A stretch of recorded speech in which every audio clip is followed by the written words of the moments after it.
Operasyon ng sikat na Northern Blossom Flower Farm sa bayan ng Atok, Benguet. Nabalot kasi ng smog o smoke fog ang paligid nito dahil sa forest fire sa kalapit nitong bundok sa bahagi ng Kabayan. Ayon sa Kabayan MDRRMC, fire under control na ang sunog.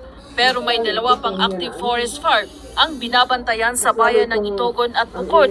Sa loob lamang ng unang 2 buwan, 73 forest fires ang naitala sa buong Cordillera, pinakamarami sa Benguet at Mountain Province. Dahil sa sunod-sunod na insidente ng forest fires, bukod sa BFP at Philippine Air Force, tumutulong na din ang United States Agency for International Development sa pag-apula ng forest fires. We solicit the assistance of USAID, no? So sila yung very active na tumutulong sa atin. They are here again to see kung ano yung magagawa nilang tulong sa atin in terms